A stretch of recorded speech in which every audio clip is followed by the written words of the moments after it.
Florida State might have a transfer on commit watch, and pretty quickly, if I'm going to be honest with you. In this video, Florida State is working a ton in the transfer portal all over the place. Offensively, defensively, we've seen 11 players already securing a commitment through the portal to the Seminoles, and you have to do that. When you go 2-10, you're expecting to see a ton of changes. Florida State made a lot of changes on the coaching staff, and now you're seeing it with attrition on Florida State's roster, and then now you're seeing incoming talent coming from the transfer portal. A lot of guys, if you're going back and watching a lot of our videos, a lot of guys that had brought previous production to other stops, and Florida State trying to do that as well. This, though, and this video, a specific player here that we're about to talk about is someone that I think you want to keep in your system to help develop as the years go on. But this time we're talking about North Carolina linebacker transfer Caleb LaVallee, and I think for FSU fans, it's one that hasn't given you a whole ton of production, but he does show you a lot of promise, and you hope with development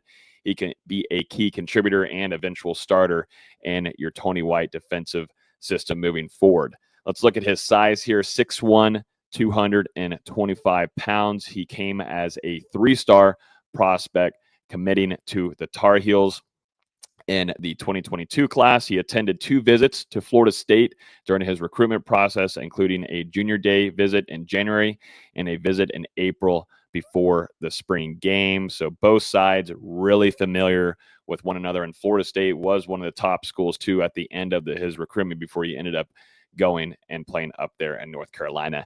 He'll have 3 seasons of eligibility remaining, which I think is great here. Like I said earlier, if you can get the young kid developed, there's a lot to like in his play style. We just haven't seen a ton of it. And this is where it's a little bit questionable. We'll look at the stats here because there isn't a lot of production in the stat lines. In 2023, he redshirted and appeared in 4 games, did not have any stats recorded there. And then this last season, he played in 12 games, primarily as a reserve player. And he started in their last bowl game where he had a really good performance. He actually had 9 tackles, 6 tackles, and 1 tackle for loss as well.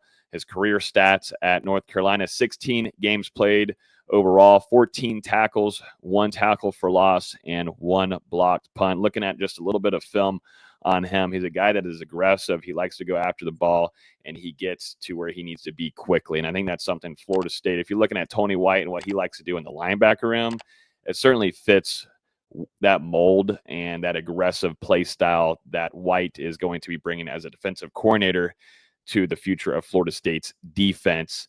Now, what does the linebacker room look right now? And to me, I think it's thin, and we expect for Florida State to jump into this transfer portal.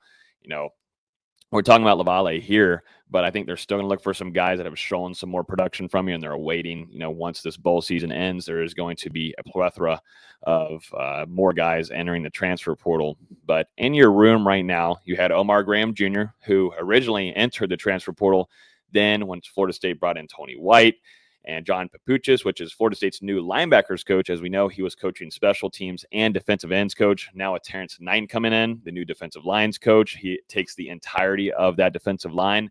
So that moved JP over to the linebackers room, who JP has done a good job in his past experience coaching that linebacker room at his previous stops as developing linebackers. So there's an attraction here for LaVallee and being coached from Papuchis. But Omar Graham Jr. coming back, I think, is huge for the linebacker room. Overall, you saw him continue to get better after a rough start in that 2024 season. He was one of Florida State's best linebackers as the season went on. Definitely at the end of the season, definitely when you saw Justin Cryer go down number 9, Omar Graham Jr. had to step up. So it was good news to get him coming back from the transfer portal. Then you have Blake Nicholson. I think every FSU fan is hoping to see that growth from him. And I don't think you saw that as much in the defensive system that you had with Adam Fuller, no longer Florida State's defensive coordinator. Florida State Seminoles moving on from him.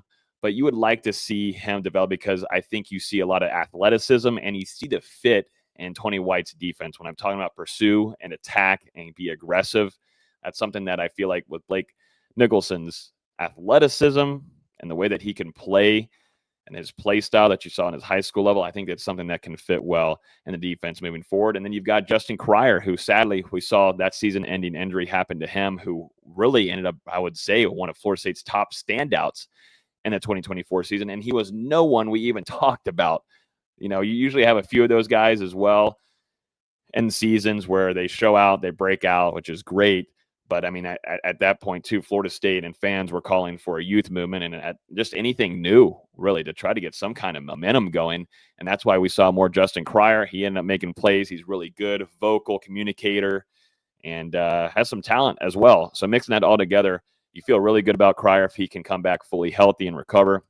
You have Jaden Parrish, who we haven't seen a whole ton of, Tamir Hickman-Collins, both of those guys being redshirt freshmen. And then you have incoming additions with early signing period from the early signing period with Ethan Pritchard, and you brought in Nebraska linebacker transfer with Stephon Thompson, previously playing with Tony White at Syracuse and going over to Nebraska. Just a guy with a lot of experience and at playing the linebacker position, and it's just everything fits well and nicely whenever you're going to transfer and play for your previous defensive coordinator. So not much of a shock that Stephon Thompson ended up picking Florida State. But yeah, this is per new 247 Sports of Noles 247. The expected visit date to start off the year early on for LaVallee. And I think for the Seminoles, you got to be able to build this linebacker room. It's something that hasn't been so great. You lost some pivotal players in years past with Kalen DeLoach, and you also saw that with Tatum Bethune.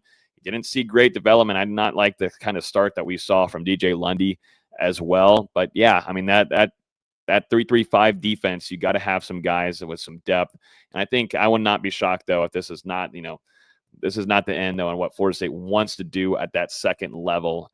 And I think Tony White, you're going to see some other linebackers come in here that they find through the transfer portal, and we'll see how things go and move on as playoff, implications they end for some teams, and also to some of these bowl games. And we're going to see a lot more players. But 6'1", 225, and I think to an aggressive play style kind of linebacker, that's exactly what the Seminoles want to have in this new defense moving forward. So we'll see what goes on. We'll see if Florida State, I do think this is someone to keep a very, very close eye on. I wouldn't be shocked if Florida State gets this commitment, but there is going to certainly be a lot of other schools interested in this young linebacker with a lot of promise. So let me know down in the comments what you think. I know I've been seeing the comments from you guys about linebackers, and we need more linebackers. I see the comments about the offensive line too. Florida State's done a good job at that, but I'm in the same boat with you. More linebackers, more defensive linemen too. Let's see what the Seminoles end up doing defensively. But I've liked what I've seen from Tony White,